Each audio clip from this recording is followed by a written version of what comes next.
and I will take off of a screen share for a second. But we have a push week competition. And for those of you who are unfamiliar with a push week, push stands for or means persist until something happens. So push stands for persist until something happens. And effectively what a push is, it is a period of time, either a week, 2 weeks, 3 weeks, where we have an all-out crazy competition to sell as much Cutco as humanly possible. And we do that for a lot of reasons. We do that for the ability to see how much you can get out of your business, how fast you can drive your business. And we feel that by having some competition, some prizes, some fun, and some environment, it really helps all of us achieve our goals. So this push week is an 11-day push week. It starts tomorrow with the 17th, and it goes until February 27th. So tomorrow is the first day of push. We're not giving you any warning. We're not giving you any preparation. It's just ready, set, go tomorrow. Well, I hope the momentum that you've built over the past week or two will feel like you're running into the starting line for this push. But tomorrow morning, with your first presentations, first presentation you're able to get set up, we'll start this push. You're competing against yourselves. You're competing against the CSPs, against each other, and it's all for fun. So again, 11-day push. Let me talk about why push matters to me, and hopefully you can take some of these things to heart and feel like it will make a difference for you. So for me, push weeks are the most exciting weeks of the year. Sometimes our CSPs, our Cutco sales professionals like Heather, they'll put so much of their stock, so much of their eggs in the push week baskets. There's roughly 10 or 12 push weeks for the Cutco sales professionals. They almost always go for a high level 5K, 10K, sometimes 20K or more. And you'll see people even going after bigger levels than that. What it is an excuse for us to eat, breathe, and sleep Cutco, for us to grow massively, personally, professionally, and financially. And to me, it was always an excuse to immerse ourselves in our work, to get better than average results, more than expected results for a short period of time. It's kind of like going over a speed burst in Mario Kart. I don't know if any of you are Mario Kart fans. I play the Switch with my niece and nephew all the time, and I'm Toad, so I whoop their ass. But when you find the speed bumps, that's where you pick up that extra jolt. And to me, that's what a push week is in our business. Why do push weeks matter? I want you to jot down, if you're a note taker, the first reason why push weeks matter is your income opportunity, the ability to make more in a week or two than your friends can make in a month or even an entire semester in school. It's an opportunity for some of our reps to see comma paychecks for the first time, or get that much bigger of a comma paycheck and set a new bar for themselves. If I guaranteed you anywhere between $1,000 and $5,000 in income to do nothing but Cutco for the next 11 days, would you do it? Right? If I gave you that option, if you could eat, breathe, and sleep Cutco and do nothing else for 11 days, and I were going to guarantee you anywhere between $1,000 and $5,000 in income, would you put in that time? Would you put in that effort? Would you go all out? And to me, that answer was always yes, because it was easy for me to make a list, make phone calls, and dig into my schedule. How much would you make if you sold 3K for the push, is a question I always ask myself. How much would I earn if I sold, even just 1,000? So think about your percentage level. If you're at, 10 or 15% in your first couple of promotions, even a couple $1,000s in sales will generate some really nice income, and most likely will hit you at least a promotion or two. So I love the income opportunity. I love the promotions. If I'm at, 15%, I would think about during a push week, can I hit my 20%, maybe even my 25% promotion? For those of you that have dirty 30, the 30% 10K level within your reach, how close are you, and what would it take for you to hit it? So I love the promotions. For me, that was just a supercharge. I love the competition. I love to be able to compete against myself to figure out, can it be my all-time high, my best week, my best push, my best month, my biggest sales, my biggest day? How many demos can I do in a day? How many referrals can I get for an appointment? So during push weeks, I like to give myself a challenge for what are my best, what are my first, what are my next achievements that I want to hit for myself in my business? Can I win a trophy? Can I get on stage? Can I be recognized in front of my peers? Can I be the top in my office? Can I take down that guy Grant? Right? So what can you do to make this push meaningful to you? I think about advancement opportunities, and your managers, whether it's Justin, Gina, Trey, Tristan, Ryan, we are all, always looking for leaders. We're looking for leaders to step up in sales, leaders to step up in management, always looking for people to help grow our team. There's room for everyone at the top. And most people feel like it's a small space. And the reason why there's room for everyone at the top is because not that many people in life reach for the top and reach for their full potential. So when you play in that field and when you're in those circles, you'd be surprised at how few people are running laps. And when you start to work around those people and to see yourself in that environment, in that light, your confidence that you build as a professional and as a person goes through the roof. So I love the advancement opportunity. I love the ability to put a name for yourself as a future branch manager, district manager, Cutco sales professional, an assistant manager in your office. I think about push as the personal growth. I think that, during times when I would fully immerse myself in this business, where I would be making hundreds of calls and just, making calls till my lips turn blue until, and doing demos all day, every day. So when I got home at night, my head would hit the pillow and I would just be out like a light. That's when I felt like I was growing the most, when I was pushing myself to my max, when I was pushing myself to the limit, where I felt like, gosh, I don't know if I have any more energy. I don't know if I have any more heart. I don't know if I have any more in the tank, but finding that extra inch, finding that room at the bottom of the tank to keep on pushing yourself. That's where strength comes from. That's where personal confidence and belief comes from. That's where your personal capacity comes from, to be able to say, whether it's knives, family, profession, social, school, any situation that I'm in, I know that I have the capacity to keep on going, to never give up, to achieve the maximum potential that I have for myself. And that's what Vector is all about. I think it's a microcosm for our life. It's a microcosm for the world. And what you put in is what you get out. Vector is like a mirror. It showed me my great attributes, but it also showed me the things that I needed to work on. And there was no better blessing, no better gift that I got as an 18-year-old than to put myself in a position of challenge, to put myself in a position of hard, to put myself in a position of not knowing if I was going to hit my goal, but fully interested and willing to put all my effort and energy into it. And I felt like that's where I got so much growth. So I hope that we can feel a little bit of that over the next couple of weeks. I also feel like your professional skills and your Cutco skills will improve immensely. Think about doing 2 or 3 or 4 times the amount of demos that you normally would, what that will do for your skills. I feel like this is, I used to call it hyper growth. Right. So imagine going from right now for averaging 2 or 3 or 4 referrals per customer to getting 5 or 10 per customer after this stretch. What will that do for you? How will that compound over a long period of time? For example, let's say your average order goes from $250 to $300 during this stretch, just because you're doing more appointments, you're learning, you're practicing, you're getting that much more fluid and that much more confident. So let's say that Jay-Z increases his average order by $50 per appointment. Well, let's say he writes up an average of 5 sales per week. Well, that's $250 per week increase, not by spending any much more time, but just by being that much better and that much more proficient and confident in the job. That's $250 more per week. Over 10 weeks, that's $2,500. Over 20 weeks, basically a few months, that's $5,000 more in sales.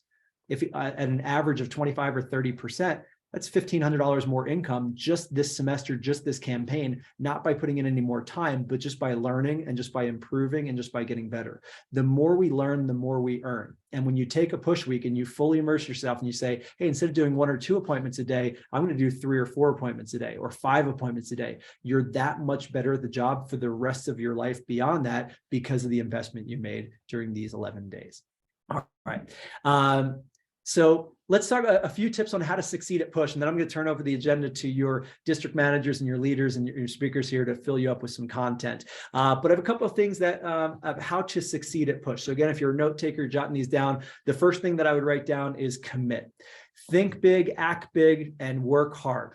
Commitment is the first key to anything in life, whether it's school, family, relationships. Making commitment to say, I'm going to see this to the end and I'm going to put my effort into it. And this is important to me. When you make that commitment, when the whys are there, the hows become easy, right? I know why I'm going for this. I'm committed. Making phone calls, setting up your schedule, calling customers, doing appointments. That's a piece of cake, right? But once your why is there, the hows become easy.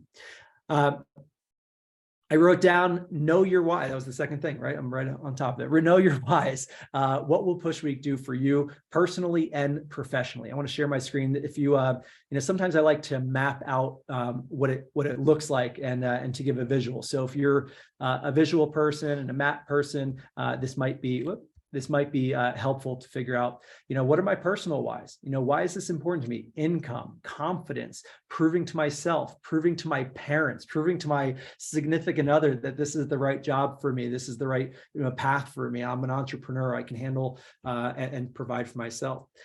Is it the communication skills? Is it the confidence talking to customers? Is it building referrals? Business reasons, why is this push important to you? Maybe hitting another promotion, having your first, grand day, or comma paycheck, or big sale. There's so many reasons. Maybe it's recognition to become a future leader, a future manager, maybe potentially getting on our Cutco CSP and Fair and Show team.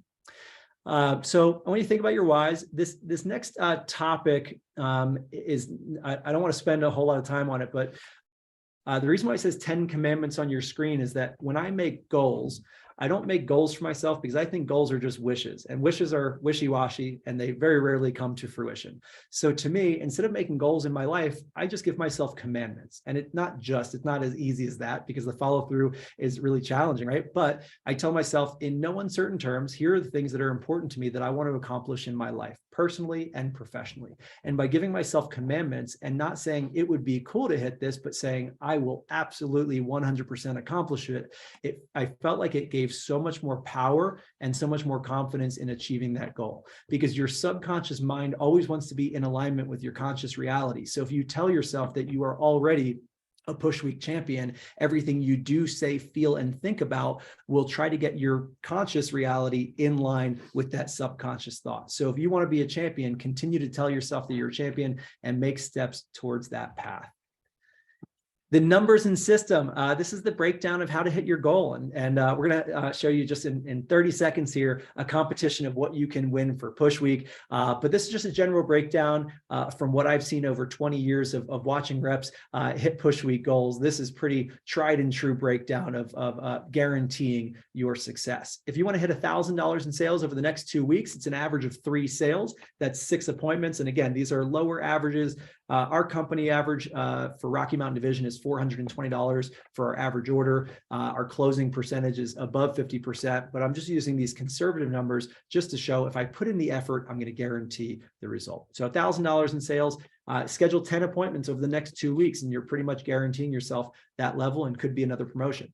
$2,500 in sales is 20 scheduled appointments over the next 2 weeks. That's 10 a week. So I'm looking at Michael here. I'm going to put you on the spot. But if Michael says, hey, I can do 10 appointments this week, I can do 10 appointments next week, he can lock himself up for $2,500 in sales. We'll probably hit another promotion or two. And that's a really solid sales goal for 11 days. Now, my challenge would be, it's Thursday. So we've got Friday, Saturday, Sunday, Monday for this week, for this paycheck. Can you challenge yourself, whatever goal you make? Now, let's say Michael's like, shut up, Drew, I'm going for 10,000 in sales. I'm going to schedule 50 over the next 11 days. Well, it's 5 appointments a day. Can he do it? Absolutely. Is it going to take a lot of phone calls? Absolutely. Is it going to take Michael jumping off this meeting exactly at 7:30 and making phone calls for the next 90 minutes or 2 hours tonight to book every appointment he can? Absolutely. But if he's willing to do it, the path is there, the plan is there, it's tried and true for 75 years. And as long as you're willing to make the phone calls and put in the effort and work your schedule, this is absolutely possible for everyone on this call. But that would be 50 appointments over 11 days. Think about what would $10,000 in sales do for you for your goal and for your career. All right, we're going to have some Push Week prizes to go along, not just commissions and promotions and recognition, but we have prizes too. So this is going to be an 11-day push from now until the 27th. So it goes not until this Monday, but the Monday following. If you sell $1,000 worth of Cutco over this Push Week, you get a Cutco ice cream scoop. And if you already have an ice cream scoop in your prizes from your Fast Start, you can give this away as a free item to a customer, or you can trade it for referrals or give it away as a very belated or early Mother's Day gift, whether you did it last year or not. We got ice cream scoop for $1,000. $2,500 is a traditional cheese knife with the hard handle. $5,000 in sales is the Santoku carver. That's a $150 knife on its own. And then for $10,000 in sales, a $150 Ticketmaster gift card. And these are all cumulative. So if you sell $10,000 for the push, the next was a ghost. The next 11 days, you get an ice cream scoop, cheese knife, Santoku carver, and a Ticketmaster gift card. All right. Well, I want to come up for air here, and I know that was a little lengthy. Sometimes I like to go on rabbit holes and tangents, but I hope that showed you how important recognition is to us, how important building up our top people. For those of you who haven't gotten a chance to meet yet in person, Hunter and Jay-Z and Michael and Diego and Devin, I'm really looking forward to a chance where you can come to the office. We have in-person events. I'll come down to the Springs and say hey to you guys too for one of your meetings. But I'm just really excited for all of you to have the opportunity to use this push week as a platform to really get to the next step in your business. And no matter where you are, whether you just started a few weeks ago or you're a seasoned veteran, push weeks are special, and the next couple of weeks are special. So this office in Centennial is always open. So for anybody that is within the Denver area and you want to get some time, you want to grab some coffee and hang out, always open to it. I would love that. So for those of you in the Springs and Boco and all over the place, Albuquerque, please and make an attempt to come here if you can. All right. How are we feeling so far? We feel pretty good about the push week. Is anybody a little bit more excited about the next 11 days than you were when you first jumped on this call? I see Jacob got a little smile there. He's like, all right, I didn't know I can win some stuff for free. All right, good. And Alicia, I see that smile. I see that smirk. You can't hide that from me. All right, everyone's excited for push. I'm in. All right, our next speaker and our first speaker on the agenda is Miss Gina Nappi. And as I said before, Gina is somebody who I really look up to as a professional and as a human being. There are so many. It's rare when you find somebody who you equally admire in so many different realms. Can you guys agree with me on that? Where you're like, gosh, the way they treat people, the way they uplift people, the way they're there for people, but also they're not just doing it for other people, they do it for themselves, and they're a badass themselves, and they're running laps around everybody else around them. And that's what I see in Gina. It's just the way she does something is the way she does everything. The way she takes herself seriously, her business seriously, her future and her opportunity is a breath of fresh air every time I talk to her. She is a Silver Cup champion, hailing from the Northeast region. That's where I started my Cutco career too, in New Jersey. Michael, you're a Northeast guy as well. So anyway, Gina is a Silver Cup champion. She moved to Colorado 2 years ago, a little bit less than 2 years ago, and is now one of the 1 year. She's giving me a look. She always get that look when I misspeak. I was doing math. You're right. Okay. Good. All right. Good. But Gina has really come onto the scene and been an inspiration to myself, Tristan, Trey, Justin, all of our district manager team. And we're just so happy to have you, so happy for your leadership and what you teach us on a daily basis. So to teach us about habits to create a lifestyle of your dreams, let's give it up for district manager, Miss Gina Nappi. Thank you. I'm so psyched because this message is more about people and you and me and psychology than it is about Cutco. So I hope that with this message, you can take this and apply it into many areas of your life. And of course, use it to help in this push over these next couple of weeks. But what I'm so grateful for this company for is that when I started in 2015, I was like a different person when I first started. And I'm so grateful for the person that I've been able to become through Cutco and through it kind of introducing me to the personal development world and what that means. So just by show of hands, who here considers personal development to be like a key part of their lifestyle right now?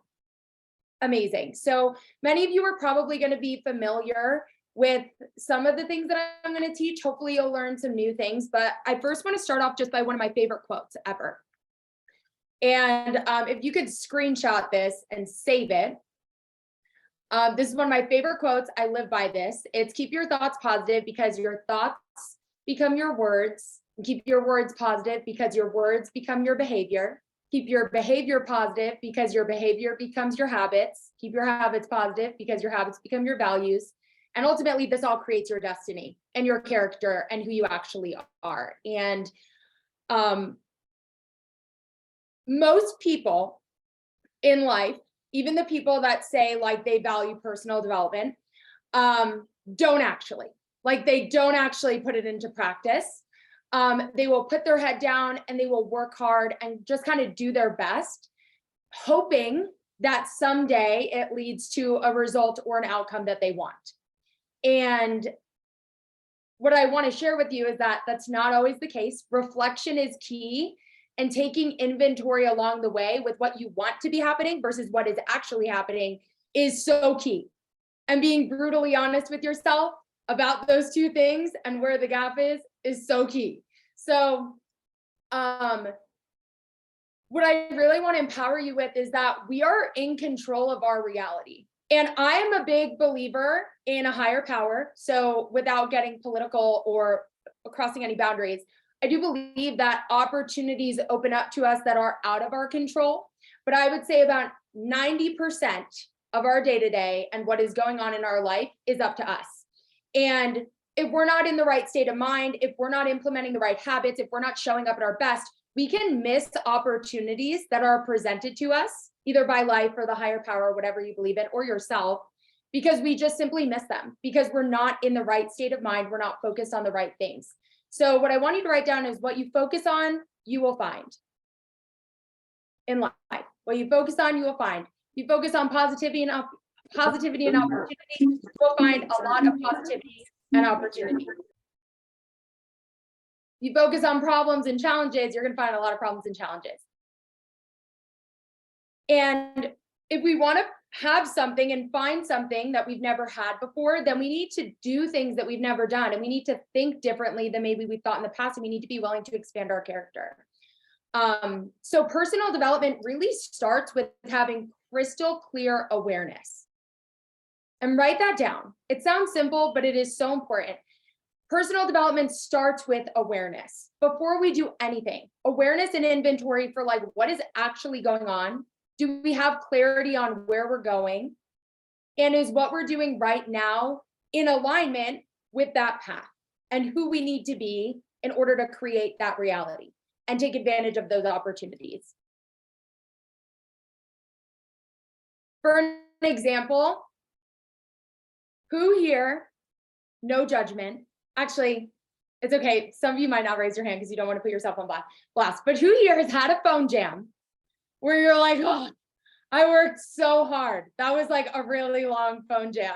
And then you look and you've made like, it's been like an hour and you made like 2 calls or like 3 calls or 5 calls. Guys, we've all done it. I was there. I was like, oh man, that team meeting took so much out of me because I was thinking about how hard I was working and really like dwelling on my angst and anxiety. Guess what?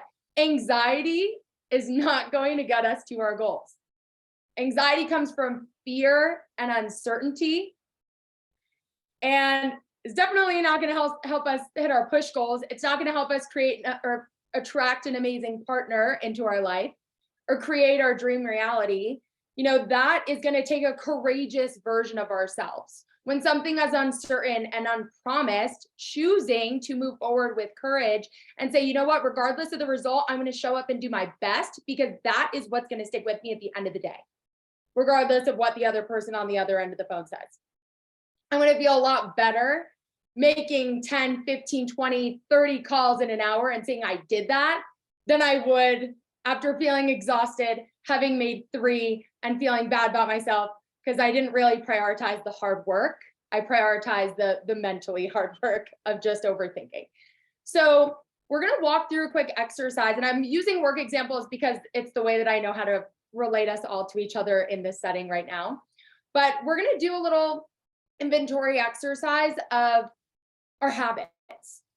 And we're going to start with your personal habits. And a lot of times, so many of you raised your hand, you prioritize personal growth. I'm sure you're doing some things that are actually helping you cultivate the best version of yourself, set yourself up to experience the best day to day.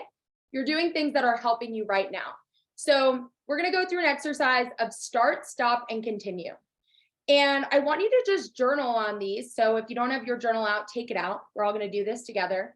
And just start jotting some things down that come to mind. So for your personal habits, thank you, Trey. Love that notebook. Brings me back to grammar school. Big fan. What's something that you know you want to start doing to improve your personal habits?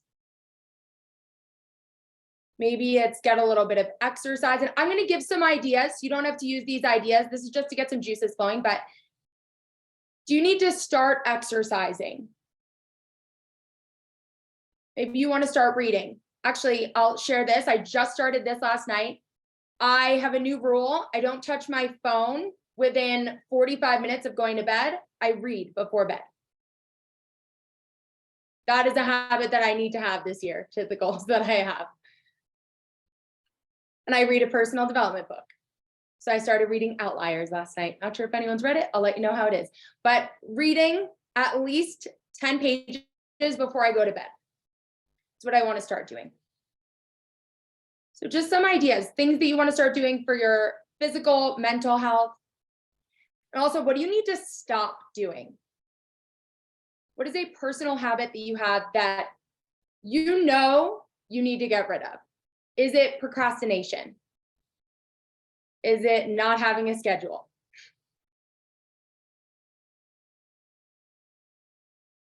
Is it drinking 6 days a week?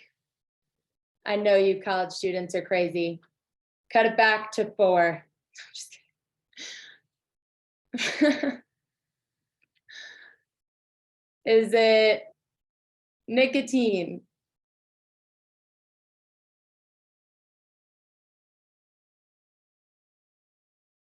Eating candy before bed. I had to stop doing that like a month ago. I'm a Cold Stone fiend, you guys. It's really bad. Had to stop. And I did. What do you know you need to stop to hit the goals that you have this year? And then also, what do you want to continue doing? What do you already do for yourself that you love, that it's part of your ritual? Is it prayer or meditation?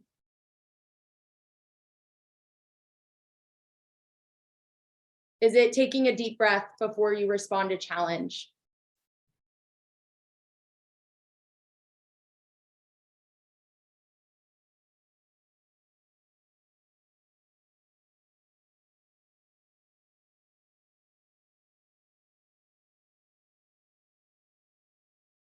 And then the key here is to make it as specific as possible so that you know you can start implementing it. So if you noticed, I wanted to start reading before bed.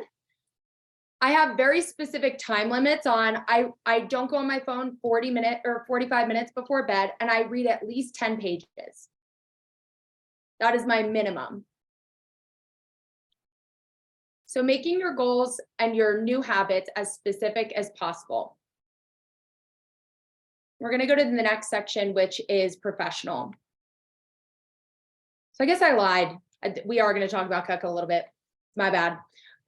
It's mostly personal. So what do you need to start doing? Do you need to start coming to phone jams with names and numbers prepped so that you could just dive right into your phone jam? Do you need to start coming with your schedule completely mapped out?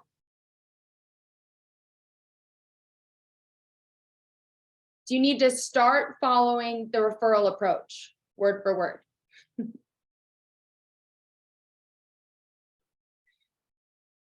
And I'm going to go quickly here for time purposes. What do you want to stop doing?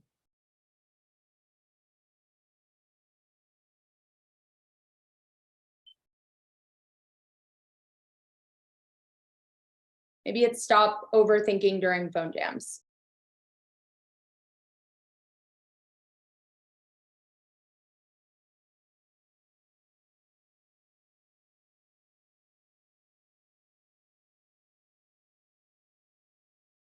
And if you're like me, I'm like brutally honest with myself, you guys. I'm my own worst critic.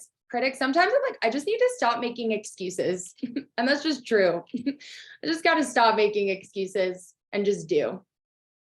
So don't be afraid. You don't need to beat yourself up here, but don't be afraid to really be honest with yourself on like what genuinely needs to stop in order for you to move forward and hit the goals that you have. And then what do you want to continue doing? I love that you're all here at this event. So maybe it's keep showing up to events, team meeting every week, division meeting, that's a good one. I never missed an event as a rep. I'm 95% sure that's why I'm still here.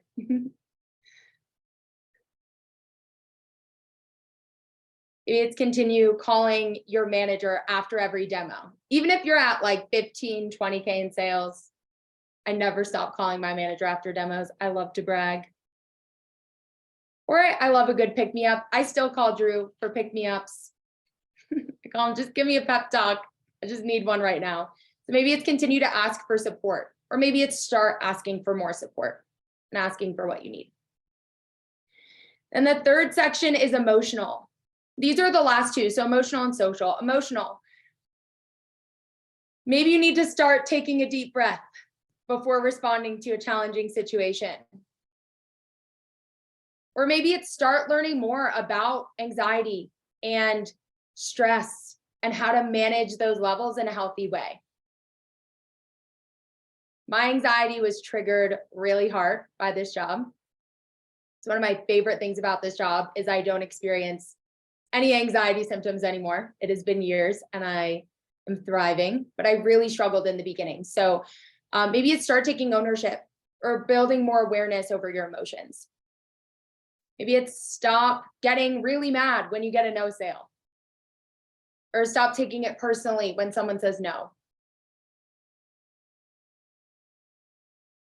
And then what do you want to continue doing as a way of nurturing yourself? And then the last is social. So what do you want to start doing socially? Maybe it's like offering more gratitude to the people that you love. Maybe it's like saying, I love you more. Make it weird. Say, I love you so much that people get like creeped out. I'm just kidding. But I promise none of us on this call say it enough.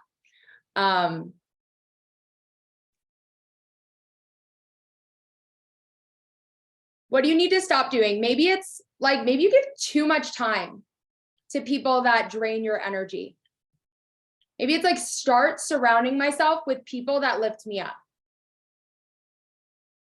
Start surrounding myself with people who are growth oriented. I'm going to shout out Mike White, who just changed a massive habit yesterday. And he invested into an All-American Academy and is going to be mentoring with Rob Brandt, who's a Cutco sales professional outside of our region. And this was a big one for Mike. Mike was like, I want to surround myself with people competing on the national level. And I need to get in the same room as those people if I want to hit those numbers. So I need to start surrounding myself with the highest quality people so that I know that I'm hitting my potential. So that was a shameless plug for Mike because I'm really proud of him and that's really exciting. But also I think a really good example because that's commitment, right? Maybe it's stop going out on Sunday night. Sunday during the day is okay. Stop going out so you're hungover for class. And then what do you want to continue doing? I think that it's really important that in any phase of our life, especially college, we have community and we're expanding our community. So what's something that you do to create community in your life that you want to continue doing?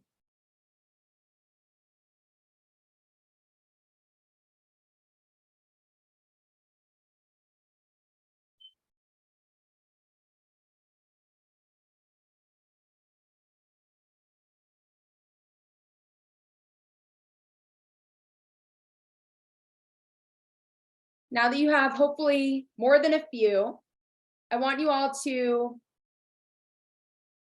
narrow down to your number one from any category, number one thing that you want to start doing. What habit are you going to start implementing, either starting tonight or starting tomorrow if it's a morning habit? One thing that you want to start, one thing that you need to stop and you are committed to stopping, and one thing that you're going to continue doing.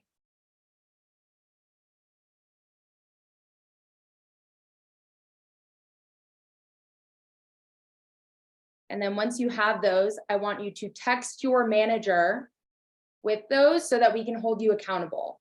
Because as much as we're here to help you develop skills for life and make as much money as possible and build professional skills and build your resume,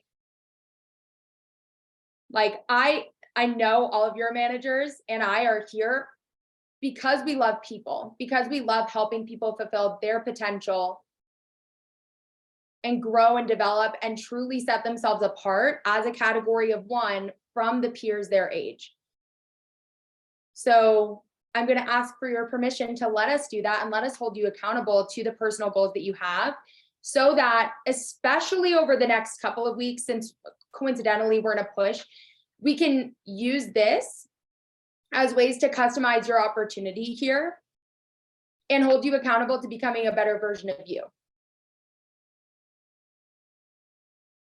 Thank you, Mike. I just got yours.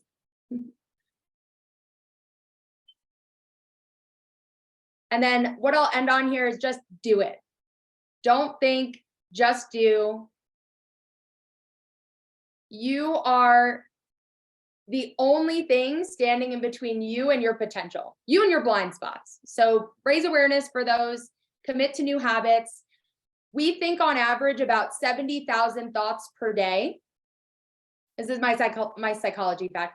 We think on average about 70,000 thoughts per day. 90% of those, this is science, is the same as the day before. Our brains are designed to autopilot as much as possible to conserve energy, because it would take a lot of energy to like think about brushing our teeth every morning. Like, it helps us to have habits, but there's going to be resistance. There's going to be some friction as you're implementing new things. It's not supposed to be easy.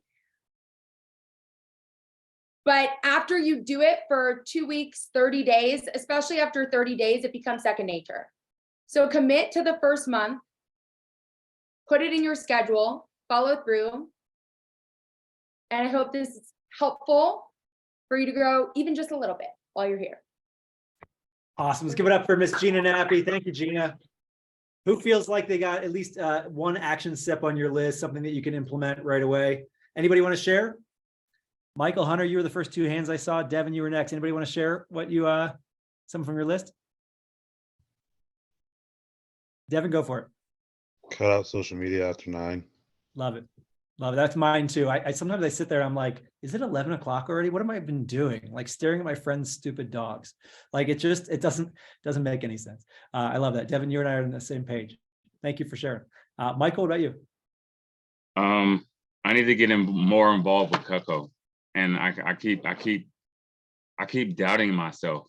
Like, just because I get the no's, I'm already expecting no's. I'm looking forward to the yeses, but I keep doubting myself. So I need to get more involved with Cutco. That's all I need to do. I love that. Force yourself into it to make, it's that repetition, right? You get good at something by immersing yourself in it. Repetition and passion. If you love what you do and you keep on doing it, that's how you get better. There's no magic, magic trick to getting there. I love that. Thank you for sharing. Thank you, Gina. I really appreciate you, Shorty. Anybody have the same feeling as Michael? Anybody kind of got that feel too? If I just got to jump in and dive in and make more calls, do more? Cool. Michael. I still get that feeling. Yeah, me too. Thanks for sharing that. Jacob, I saw you hand up too. You want to share?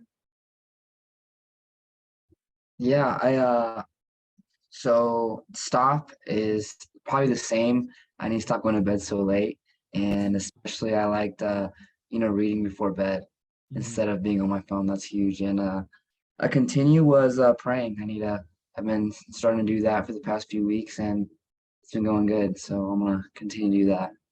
Love that. Creating more energy space within your body, right? That's absolutely spiritual side. We feel lighter when we're in tune with ourselves, right? It's awesome. Anybody else want to share? I don't want to put anyone on the spot, but Carmen or Alicia, Zach, Jay-Z, go for it.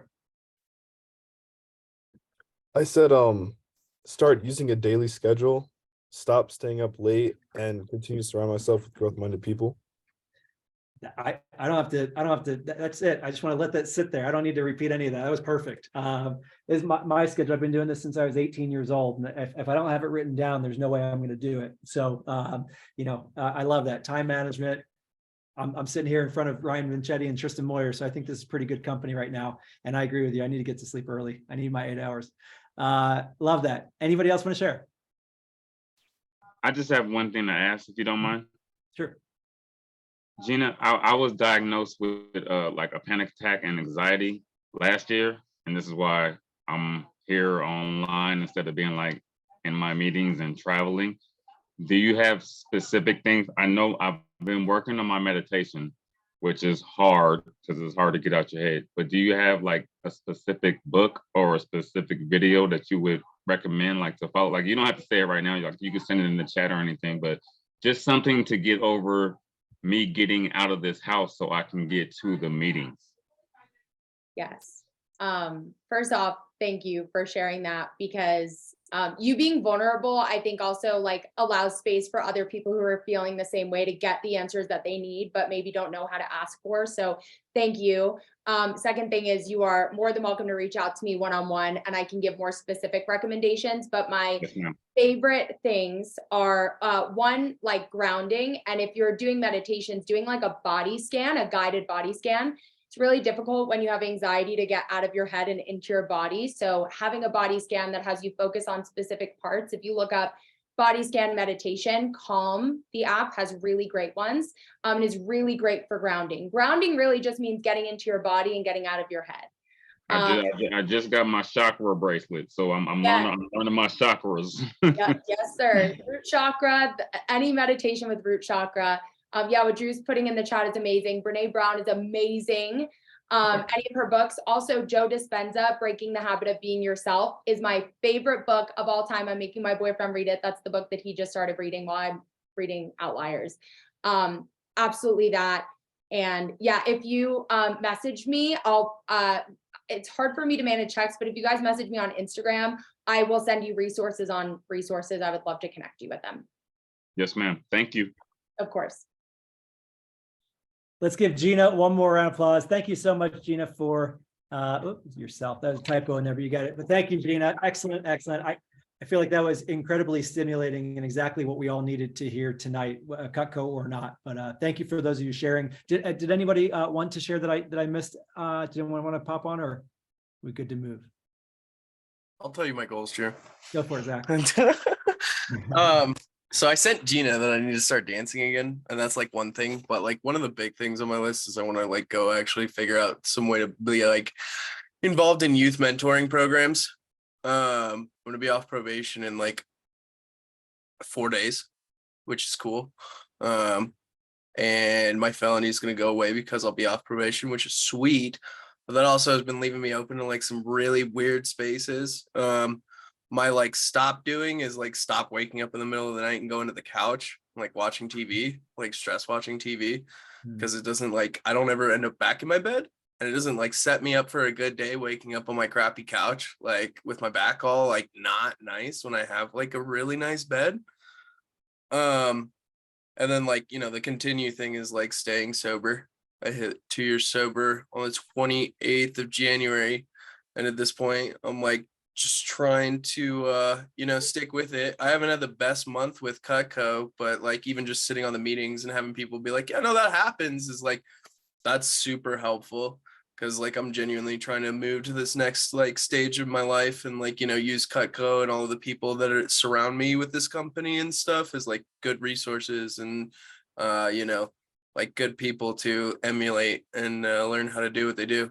So I love that. Thank you for sharing. I'm glad you unmuted and shared that. That was really powerful. I appreciate that. Give up for Mr. Taichi or Tichi. You know, I got to get it right one of these days. it's like Richie with a T. It's Tichi. Tichy. Oh, that was my third guess. Thanks, Zach. Excellent, Gina. Really stimulating. Really appreciate your time. All right. Next up, we have Mr. Michael Hall. And by the way, if you need a restroom break, if you're holding it in and you're tapping your feet, if you need to use the restroom, do it. I won't be offended if you go off your screen for a minute or two. Michael will, but I won't. But I'm just kidding. But if you need to use the restroom, fill up your glass of water, feel free. We're going to move along just for time reasons. Brayden Campbell is going to be our next speaker. So we've got Michael Hall on mastering recommendations. We've got Brayden Campbell on increasing your average order. And then I'll share a couple thoughts on push week of how to get the most out of this first couple of days of push. And we'll wrap for the night. Does that sound good to everybody? Beautiful. Tristan gave me one clap, so I think we're good. All right, Michael Hall, our branch manager in Southeast Denver, somebody who I have become really fond of over the last year, just because of the way he thinks. He reminds me a lot of so many champions in our business that I've been able to witness over the last 10, 15, 20 years. And just the way he views himself, the way he doesn't back down to a challenge, the way he naturally gives himself a goal that is 2 or 3 times higher than what he thinks that he knows he can do, because he knows it's going to force himself into action, and it's going to force him into not sitting in his head. So Michael is the king of big goals, big expectations, but not just that, he's not afraid to back it up with action. Sometimes, you'll hear the phrase "talk is cheap." Well, that's what Michael Hall is all about. He'll say what he's going to do, but then he just gets right to work and he does it. So Michael's somebody who I've been really impressed with his preparation into his branch office, getting ready to build this huge team, impact so many people, change lives this summer, while also driving and leading with his own sales. Michael is at, where'd my screenshot go? Here we go. Michael's at $64,510 in sales, and not a bad way to start your Cutco career. He's a student at University of Portland. So most of his sales have been virtual. And then when he's home, he dives in and does as many in-person demos as he can. So he takes advantage of the best of both worlds. That means he's generating referrals from locally in the Denver area, but also all around the country when he's doing virtual appointments away at school. So no one better to give you tips on how to maximize your referrals than Mr. Michael Hall out of the Northwest Denver office. Give it up for Michael. Thank you, Drew. The intro always gets me. I appreciate it. All the recommendations or recognition. So speaking of recommendations, I love this talk. This is the talk that is like my go-to. I get asked to do it all the time on division meeting, and I am pumped to get after it. So a quick little background about why Drew actually chose me to give this talk. I've been here since September of 2021, so actually a while now. I average around 6 referrals per demo. And throughout my time with Cutco, I've gotten over 1,200 referrals, and I've over 1,500 contacts in my Vector app, which is pretty awesome. So I never have the excuse of I'm out of referrals. And my goal today is to teach you how to not have that excuse either. Okay, so let's talk about why referrals are so important. So summer's coming around the corner in 2 or 3 months.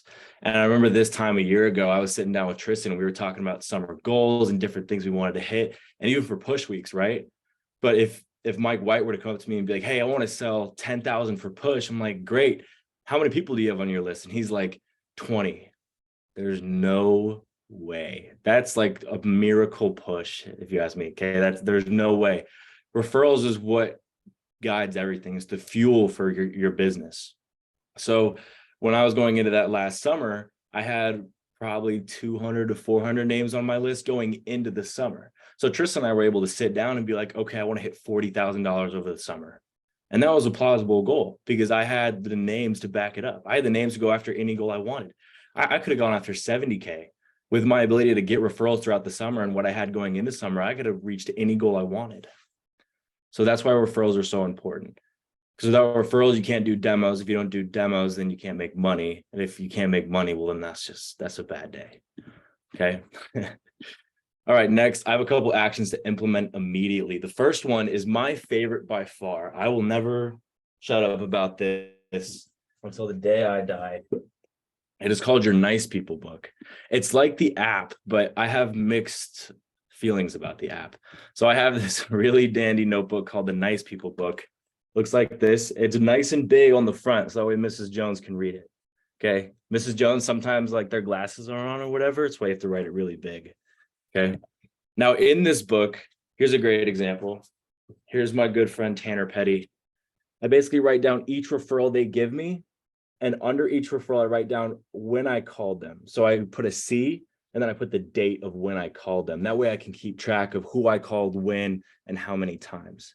Now, if they book a demo, I put the time, the date, and I put it in a big box in case I miss anything out. I also put their email in there too, in case I lose it in the phone. Now that's really important for a couple of reasons. One, all that stuff's in 2 places. So if it's an in-person, I have their address, right? So I can look it up on the maps if it gets lost in the texts. For emails, if my phone dies, I can still email them on a computer, be a little old fashioned. It's just in 2 different places. Also, the app, it's a little weird sometimes. So that's why I like the Nice People book. There's another reason we have it, which I will dive into a little bit later on. Now, the next is confidence. So the way that you ask for referrals is huge. So if I were to go to Hunter and be like, hey, Hunt, do you know like maybe 2 to 3 people that you wouldn't mind seeing my presentation? Like, it's okay if you don't, but do you have like 2 or 3 people? Like, that's weird. Like, Hunter's gonna be like, get out of here, bro. But I would be like, Hunter, hey, do you know a couple nice people that you don't think would mind seeing my presentation? It's a lot better. The way you say it, the way you hold yourself when you're saying it. And plus, you are the stuff. You're a business owner. You have to act the part. Next, read the script. I might get fired for saying this from Tristan, but back in the day, a year ago, I thought that I was too cool for school. I thought that I was the guy. So there was a 2-week period where I booked 0 demos. It was terrible. Okay. I called Tristan. I'm like, Tristan, I'm not booking any demos. He's like, are you reading the script? I was like, kind of. I took some good parts and I added some parts that I thought were good. And I made like my own script. And he's like, read the script word for word. The next day, I made 20 phone calls, 7 people answered. I booked 5 demos. So that is the importance of the script. Now, I want to translate that to the referral script, because the main thing is that there's this really corny joke in the referral script. Say the joke. You might not think it's funny because you've seen it 100 times, but Mrs. Jones is going to laugh like a hyena every time you say that joke. It's the one about like, I need you to write down the first 100 people in your contacts. Haha, just kidding, Mrs. Jones. We actually have this app, makes it a lot easier. Say that joke, it breaks the ice before you dive into referrals. Okay, this one's a huge one. So a competition. I do this competition where I have Mrs. Jones. I'm like, hey, if you can think of 10 people that'd be nice enough to see my presentations, I'll give you a free veggie peeler. I know it doesn't sound grand or anything, but I've sat there with Mrs. Jones one time for 15 minutes while she goes through her contacts for the 5th time to try to find that 10th person to get the veggie peeler.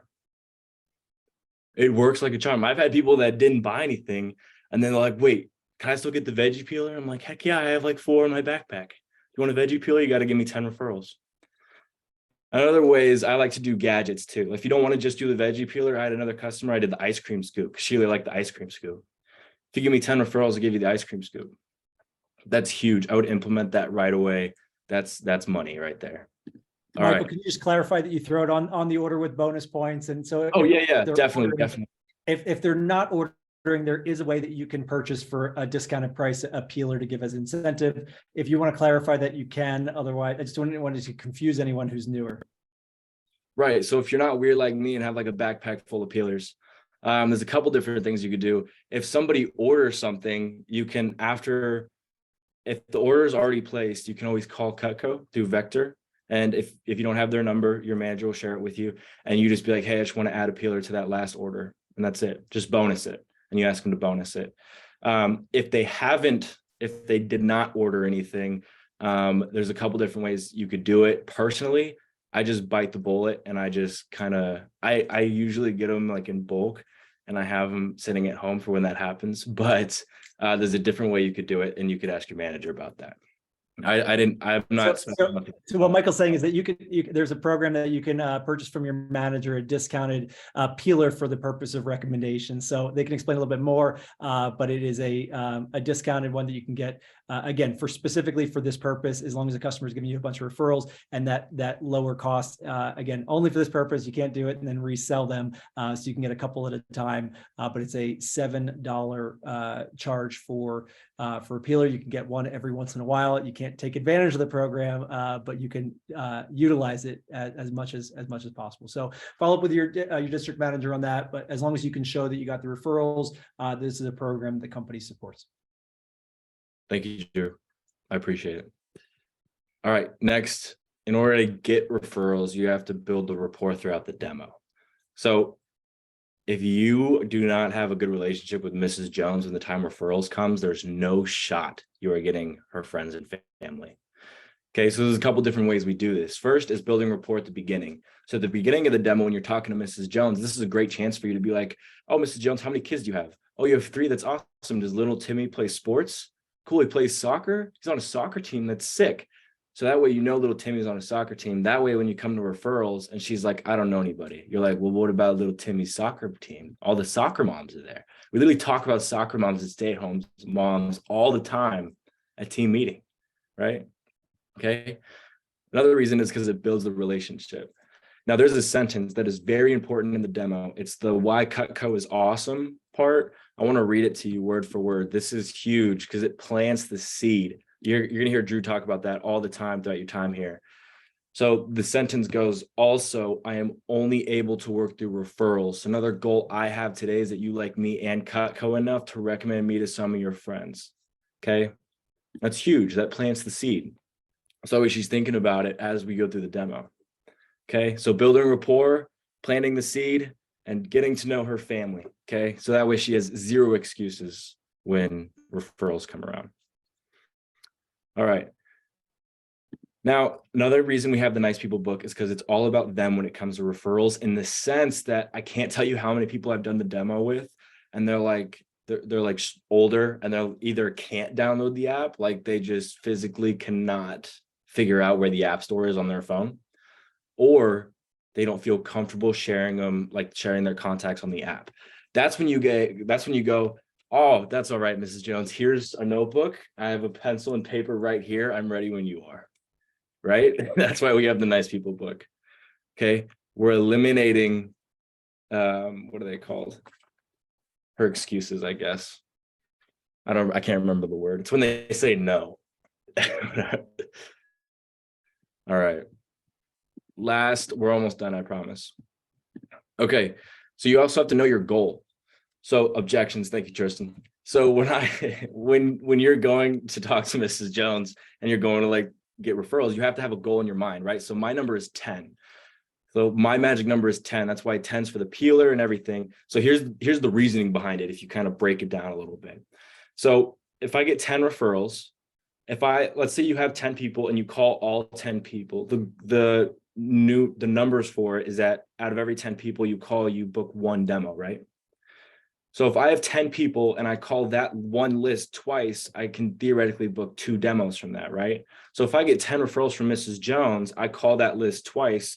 Not only do I replace the demo I just did, I add another one on it. So that way my business keeps growing and it keeps going. Okay. So that's the magic number 10. That's what we're going for. And then Mrs. Jones asks why I want 10. I tell her that exact reason. I was like, yes, I'm like, yes, I know you think your friends are all angels. They're not. I might get an FU here or there. They're not all going to say yes to the demo, right? That's why we really need 10. Okay. All right. Last thing. I love these. These are my referral antics. This is the last part and it's the best, I promise. Okay. So there's been times where you might be running a little low on referrals, but do not worry because there's some things you can do. First of all, really wrap your family and friends into your goals, right? So I went up to my parents and I'm like, hey, this really means a lot to me. As you can see, right? This isn't like a 2-3 week thing. Like I'm really into this. Can you give me all the great aunts, all the great uncles, the family members I don't even know about, the distant relatives that don't like ever come to family reunions? I want everybody. And I got everybody, at least 150 from my mom and dad combined. That's huge, right? So wrapping your family into your goals. The next one, I love this one. This is my favorite one. It got me one of my best friends ever. His name's Trevor Ducharme. He's also on this meeting. He's my college roommate. So last year, when I need a little bit more referrals, I got all 7 or 8 of my college friends and I sat them down in the dorm room and I was like, you're watching this presentation, whether you like it or not. I knew in the back of my head, 100%, they are not going to buy anything that is fine, but their mom will. So I sat them all in the room. We all watched the demo. And at the end, I was like, hey, do you guys know anybody else that would want to watch the demo? And they're like, sure. I got 70 referrals from those 8 friends. And I got some luggage. She decided to join the team. No, I'm kidding. Right. So Trevor watched the demo and he's like, wait, that's all you do? I'm like, yeah. He's like, can I start? I'm like, sure. And now Trevor's over $30,000 in sales and he's coming with me to my office this summer. How cool is that? All right. And then last, we have the Facebook program, we have the Instagram program, we have the Snapchat. Your friends are also a huge resource. I still, to this day, am messaging my friends that I don't really talk to as much, like, hey, what's your mom's phone number? It's kind of a weird topic. Your managers are going to have scripts for you, so it's not like, hey, what's your mom's phone number? Because that's weird. But still texting my friends asking for their parents' number so I can reach out to them. That's huge. I remember one time I reached out to 15 of my friends.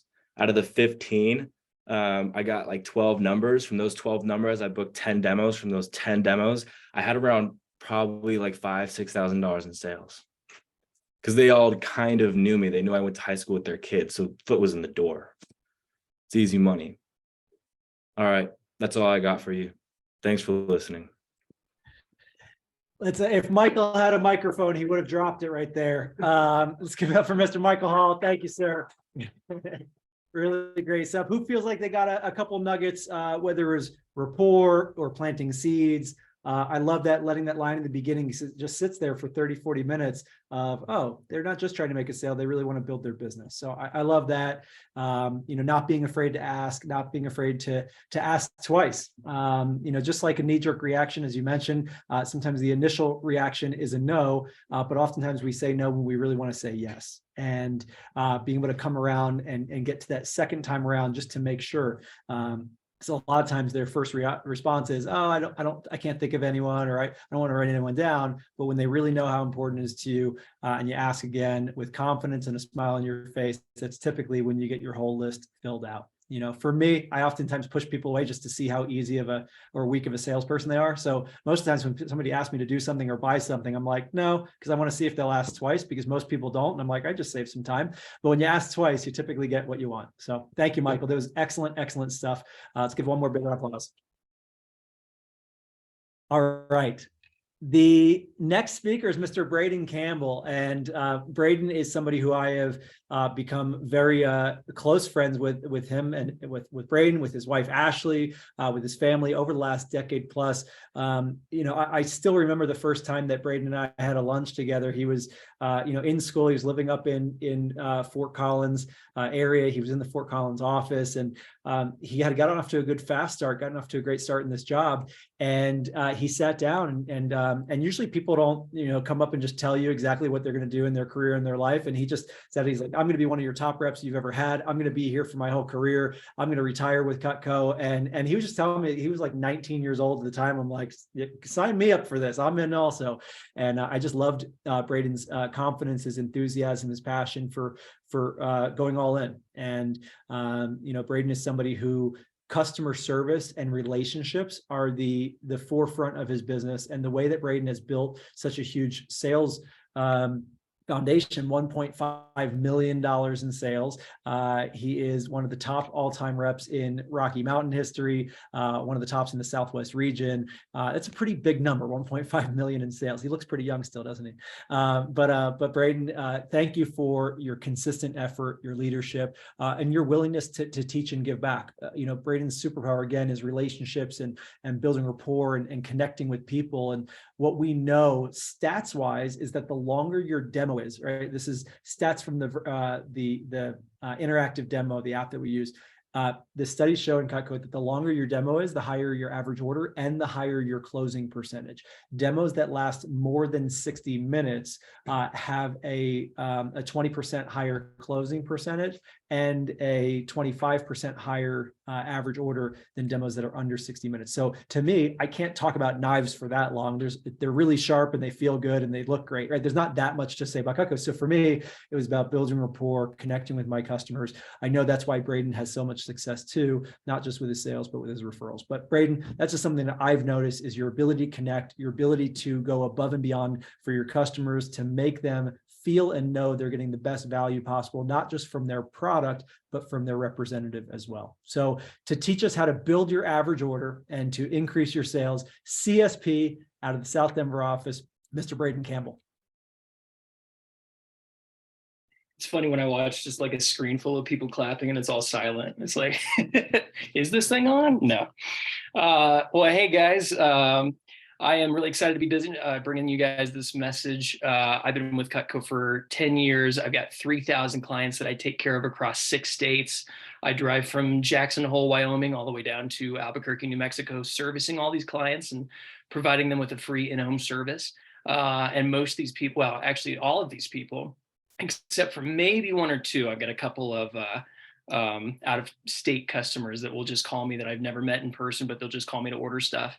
Almost every single one of those customers I've met in person and had some kind of personal interaction with it, whether it was behind a booth at a home show, or during a service call when, you know, they said they had their Cutco for 25 years and needed somebody to come out and take care of that and get it sharpened up and send all the pieces back to the factory that need to be sent back.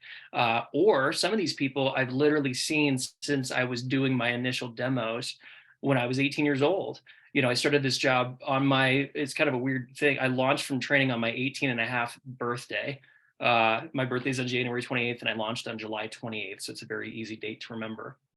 But I remember being 18 and I'm like, I do not know how to talk to these adults. Like I barely know how to talk to the other kids at my school. I did not like talking, you know, in front of groups. I don't like meeting new people. You know, all these things were like my identity when I was 18 years old, just a teenager in high school, trying to, oh, sorry about that, trying to sell something other than t-shirts for the first time in my life. My only other jobs have been like entry-level retail sales. So I was like, I really need to do this job, not because it's going to be a challenge to sell something or a challenge to, you know, learn a new product or be a part of a new company. But my biggest fear was going out and talking to the parents of these kids that I went to high school with. Like it's an irrational fear, you know, albeit, but it's still there. So I was like, if I do this job, then I can take away the skills that I need to learn how to talk to like adult people and meet new people and be comfortable with that.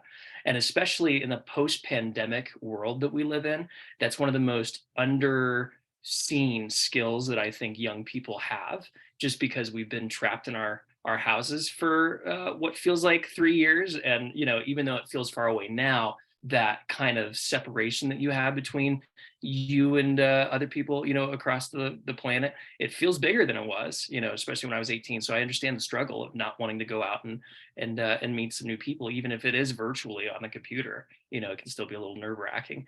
So the important thing is when you guys go out and you start building these relationships with your customers, initially, especially since most of these people are going to be a part of your names list, they're not going to feel like customers.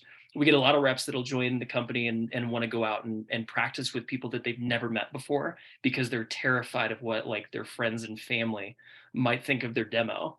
And that's an irrational fear, and that's okay. It's like some of these people that are going to buy tons and tons of Cutco from you, you just know is like Aunt Sally and Jim's mom and Jeff's sister-in-law who's married and owns a home and has 2 kids, you know? And so it's going to be kind of nerve-wracking, like trying to transition, talking to these people like they're normal people, and then transitioning into sales.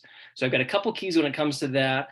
I do want you guys to write down when you are talking to the customer, whether it is a virtual demonstration or in person. You know, in person, we always offer to take off our shoes. Virtual demonstrations, I have a lot of top reps that'll ask, you know, are we still doing good on time?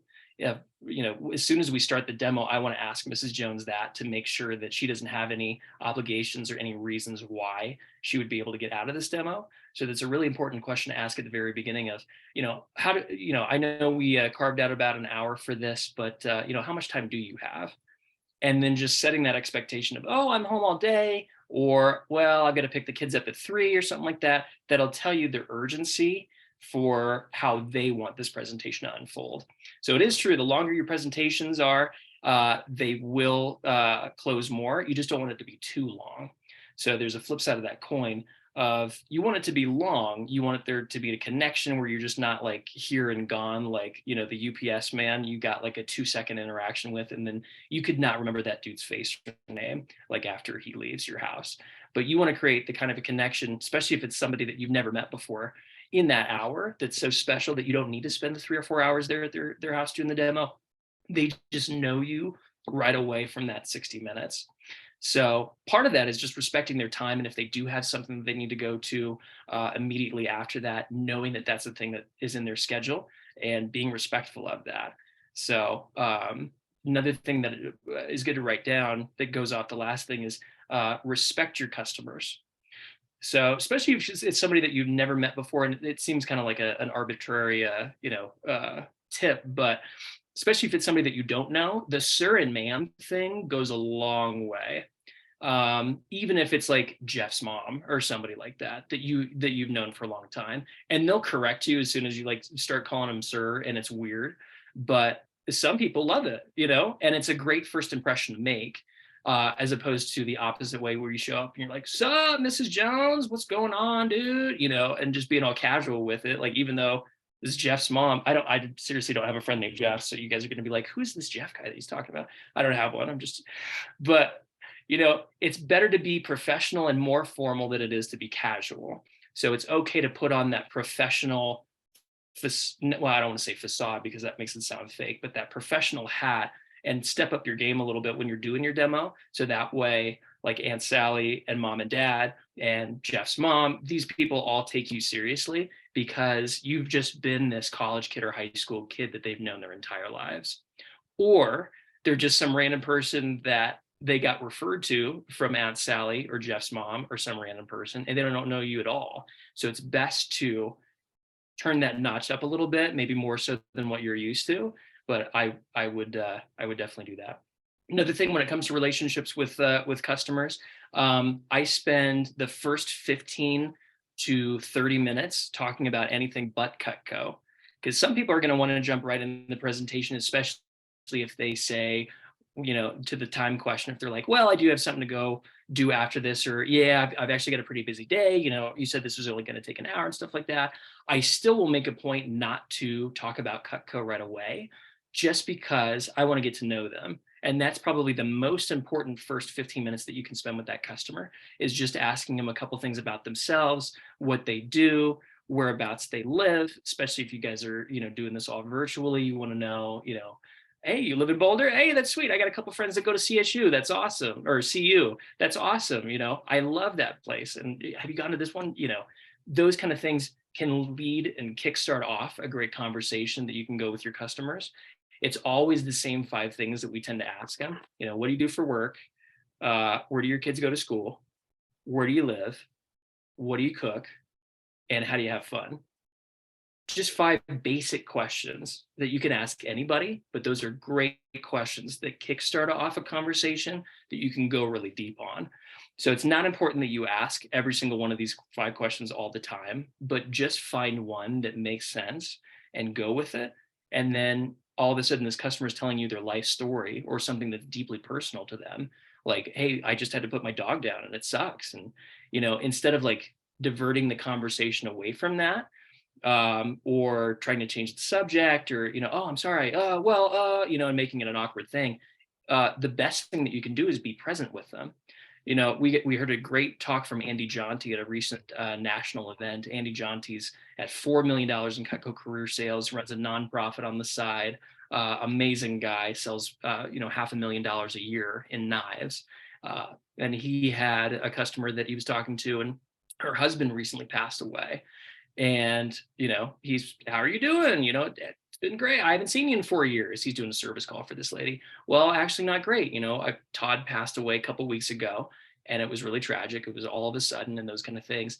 And it's okay to be present with those people, because that is where some of the deepest connections that you can make with your customers come from, is on these uncomfortable topics. That's not just surface level conversation, small talk that they make with everybody.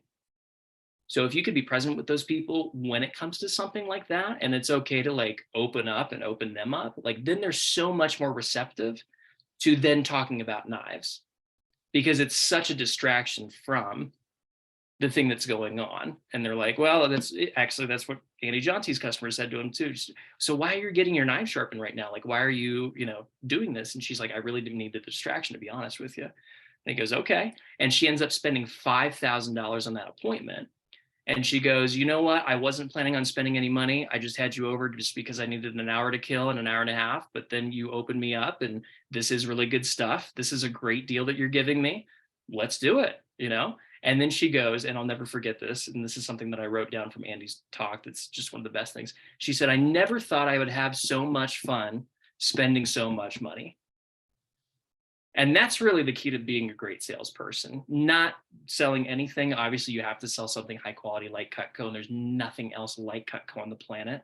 So that's why I've never moved on to a different sales position, just because I'm like, there is nothing else. This is like the greatest stuff in the world. But if you can show somebody a great product at a great price, and you're a great person, those are the three things that will always make a sale, especially that third one, because that's the thing that you can control the most. So number one reason why people buy from their salesperson, and this is whether they're in real estate, insurance, car salesman, anything like that. This is from Jeffrey Gitomer's Little Red Book of Selling. Hey, yeah, that's Andy Jonty. That's the man. Just a shout out, he's on Dan Cassetta's Changing Lives Selling Times podcast. If you want to hear from Andy directly, this is a great. He's a fabulous guy. I encourage all you guys to listen to that. I don't know how new that is, so I should probably jump on that too, because I'd really like to hear what he has to say. What was I just talking about? Bums. Sorry, Brayden. No, it's all good. It's all good. I have these moments all the time. We were talking about rapport. You know what? I'm going to give you guys 3 keys to selling sets. Ryan said number one reason why people buy. Yes. Yeah. From Jeffrey Gitomer's Little Red Book of Selling. It's I like my sales rep. So if you're just a likable person, the DVM of the one of the divisions out in Oklahoma gave this talk, and he said the best way to increase your sales is to increase your L factor. There's a book called The L Factor. Y'all can read it if you'd like, if you're into personal growth and those kind of things. But L factor refers to your likability factor. So sometimes you don't always need a long conversation or, you know, a certain number of minutes of rapport. But if you can just establish that connection with the customer and be likable, and being a likable person is just being polite, being interested more than you're interesting. So don't talk about yourself a lot, get them to talk about themselves. It's okay to give a personal story here and there, especially if you're trying to connect with the customer on something like, you know, my husband passed away. It's okay to share grief, because that's one of the best ways that people connect with one another, is to find that, you know, connection within the bad things. But on top of creating great customer relationships, you also want to sell a lot of sets. And sometimes there's a little bit of a disconnect between the rapport that we build and what we're trying to sell. So you think about average order and you're like, oh, I got to remember to make sure that I do this and do that and all those kind of things. And then you're not thinking about the customer. And sometimes you're too focused on the customer and talking about their dog's names and what flavor ice cream they like and all this random stuff that you forget that you're actually there to do a demo. You know, that's why they jumped on the computer with you in the first place. So that transition should sound something like, you know, hey, that's awesome. Hey, I want to be very respectful of your time. Let's go ahead and kick this thing off. By the way, can you see this okay? Asking them all the questions that you need to have, you know, for all the technical things to go right. But hey, I want to make sure that I kick this off so that way I can get you out on time. That's something that I say to my customers all the time, especially if I'm running late to their house for a service call. Hey, I'm running about 15, 20 minutes behind. So sorry, my last one got out a little bit late, but I will make sure that I get you out on time. And just promising, you know, whatever that on time means to them, they'll always tell you 100% of the time. That's important for them too. So it's a great transition into the demo itself. So to leave you with, I got 3 keys to selling sets. Number 1, it's an obvious one, follow the manual, because the manual is designed to sell sets. It's written by the top people in the company. If you literally follow it word for word, you will build value in a homemaker plus 8, and then ask for the order on said homemaker, explain the 5 pay, and be able to drop down effectively. It's the number 1 thing that you can do is follow the manual. You don't need to reinvent the demo to get people to buy. Like literally some of the best sales reps that we've had would make maybe the worst salespeople with other companies, because literally all they did was just like, Mrs. Jones, how are you? This, you know, and they're reading from the manual just like that. And it's hilarious. And these people buy from those kids because it's like, oh, you know, you did the right thing. But it's more important that the customer gets the right information versus you being a smooth, fancy salesperson with all these funny jokes and having the manual memorize. That's not necessary. The most important thing is the customer gets the right information, because the information is going to build the value in the sets. So number one, follow the manual. Number two, ask for the order. This is the number one fault that I see with salespeople from other companies. I'll get pitched different MLMs, different products. Some people try to recruit me into their organizations for, like a job offer, but they'll never ask me. And that's my number one gripe with, especially a lot of people in MLMs, because they'll talk about their product for like hours on end, but never is there a point during that presentation where they're like, so do you want to go ahead and get started? Or, so what do you think? Do you want to buy it? And they never ask those questions. So that's one of the most crucial things about sales, is if you're asking for the order, and if you're following the manual, you will ask for that order. And here's another key, something to write down: ask at least twice. At least twice. So what I mean by that is, you ask once, and then it's no, and then they'll give you an objection. And hey, yeah, totally understand. Absolutely. That's why we have our 5-pay. You don't have to do the whole thing at once. Obviously you're getting your car refitted. People will always tell you like this laundry list of things that they're spending money on. Like, oh, well, the water heater broke, and the repo guy's outside right now towing my car, and all this kind of stuff. They'll give you this laundry list of things. Hey, totally understand. Yeah, Cutco's expensive. I totally agree with you that, spending $1,400 on a knife set right now may not be the best thing for your finances. But I'll tell you what, that's why we have that 5-pay option, where you just put down like $250 right now. The set ships out to you in about a week and a half. You get to try it out for 2 whole weeks.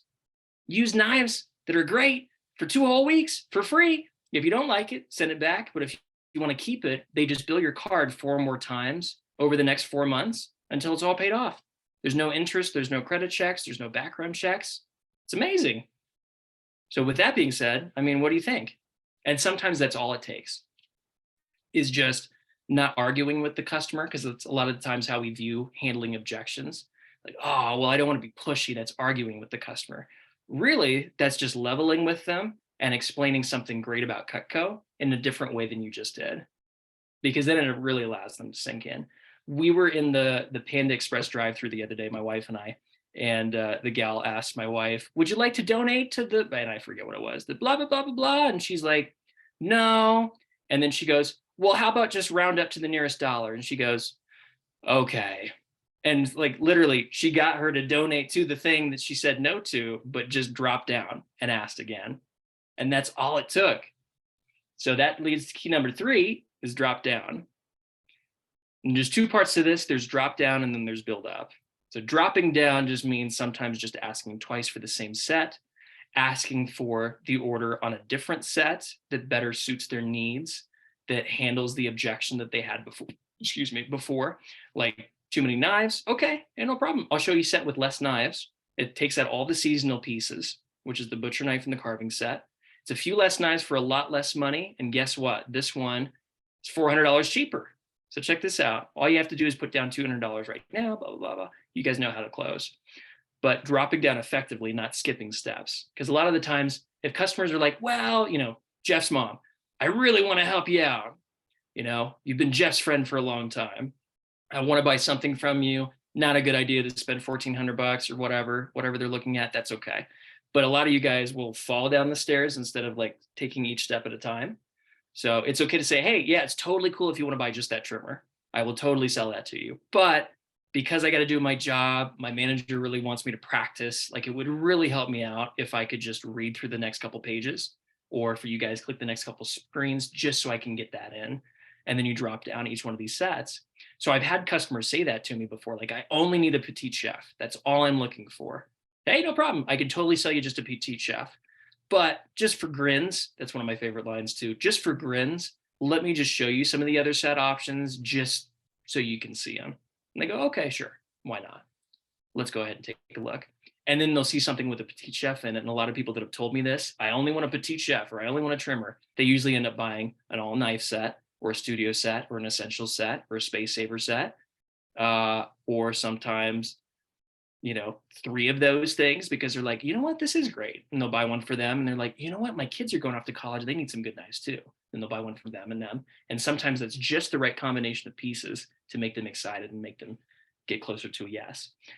Second part of dropping down, and this is going to be kind of a bonus tip that we CSPs like to do. If you have that trimmer person, this is the build up. If you have a trimmer person, they're like, nope, that's all I want. Okay, cool, no problem. Let me go ahead and get that ordered for you. You start doing your thing on the app. Yep, no problem, blah, blah, blah, blah. This is your address, got it. Oh, hey, I just remembered, by the way, if you want to add 2 more pieces, whether that be the petite chef that you were excited about, or that carving knife that you said your son would really like, or that butcher knife that you were like, ooh, totally cool. If you want to add any of those pieces, you actually get a 4th item for free. So then you can go from 1 piece back up. It's like reverse dropping down. If they say yes to one thing, then they like to add on things. This is what we do at every drive-through. Hey, do you want fries with that? Uh-huh. Do you want to make that a combo with a drink and then this and that? And yeah, sure. And everybody says yes. So it's okay to offer more things after they've already said yes, because chances are now that they're in yes mode, they're going to say yes to more things. And you're getting the customer a better deal. They're actually going to appreciate Cutco, because I'll tell you what, those people with the 1 knife, they don't know what Cutco is. They don't even know that they had that knife. It's just somewhere in that hodgepodge of junk that they have in that drawer, and they just think it's like the funky handled knife. But the people with sets are the best customers of Cutco, because they will be the most diehard fans. It's like if you get the customer a set and hook them up with the right thing, block, steak knives, all the right tools for the right jobs, like those are the most raving fans about Cutco that will continue to buy from you for years to come. They'll call you up randomly one day when you're not expecting it, maybe working a different job, maybe doing your doctorate degree or something like that, whatever you're doing, they'll call you up and be like, hey, you know what, that Cutco stuff, my daughter needs a set. She's finally getting married. Yeah, Sally, you used to go to school with her. Yeah, that's great. Yeah. And then they want to buy a homemaker from you, and they would not buy just a trimmer. Oh, I love this trimmer. I really want to get a trimmer for my daughter. It's like, no, this is the people that buy sets that buy more sets. So know that when you guys are selling sets, you are getting the customer the best thing on the planet at the best price for the best value. And with that, I think that's my time. Brayden, we would take all the time you wanted to give, but I'm okay if that's the ending point for tonight. Thank you so much. This was excellent, excellent. I love those nuggets, love the one-liners. I was seeing a lot of head nods from the screens, and you know, Trey just posted in our event team group me, gave you a shout out to your colleagues of appreciation for your talent, your skills, and your teaching. Let's give it up one more time for Mr. Brayden Campbell. Thank you so much. Thank you, guys. I love it. And again, that 5-pay, Michael just put that in there too. Gosh, that 5-pay is magical. Don't forget to remind your customers every single time. Thank you, Brayden. Excellent job. I've got a couple thoughts here to wrap up our meeting, and I want to share just some ideas to tie a bow on our meeting tonight. Again, I want to thank everyone for taking your time, a couple hours out of your night. I know that, you know, even myself, Gina, Trey, Tristan, we don't get paid directly to be on these meetings, but we get paid indirectly by pushing our businesses forward and giving us ourselves the tools, the stimulation, the motivation to push to the next level. So give you credit and kudos to everybody on here for making the decision to pour into yourself, to pour into your business, and to invest into your future. So thank you everyone for that. How to succeed at push. I want to share just a couple thoughts, and this will be a little bit of a reminder from what we talked about in the beginning, but I just want you to take these to heart, jot these down, and think about it as we think about the next 11 days. We said earlier, first key to a great push is committing. So 11 days, we can do anything for 11 days. I think I can do anything for like 30 or 60 days. Beyond that, that might be asking a lot, but I can do anything for 11 days. And that means eat, breathe, and sleep Cutco, because I know that if the effort I put into this 11 days could set me on a path towards financial success and security, professional stability, and put me in a trajectory that I'm proud of, excited about, and has so much steam that it's impossible to slow down, well, I'm going to make that decision every single time. So I want you to think about what this next 11 days could mean for you, what setting yourself on this path could do. It really is magical. And even if there's just that 1% chance that the next 11 days could be life-changing, I'm going to take that shot every single time. Second thing I put down is know your whys. I know I mentioned it before, but knowing what your whys are, knowing why you're going after this goal personally and professionally, whether it's the next milestone, next achievement, maybe it's, you know, paying your car payment, paying off debt, eliminating that credit card, but personally and professionally, why does this next 11 days matter to you? And if you could give yourself a commandment, as we said, I will absolutely, with no uncertain terms, accomplish my goal, well, I think you're going to have the whole weight of the world and the universe behind you and pushing you towards that level. The third thing I wrote down is pick a goal. As we said before, whether you're going after 1,000 for push, 2,500, 5,000, or 10,000, there's a lot to go after. And really it takes just setting your intentions towards the actions that it takes to get there. You never have to focus on selling $2,500, but if you can schedule 20 appointments, you'll set yourself up for that opportunity. You never need to go after a $10,000 goal, but if you can schedule 50 appointments, you're setting yourself up for it. So I always took away the big picture and the number, and I focused on the bite-sized action steps that it would take to get there, because I can control what I can control. I can't control anything else.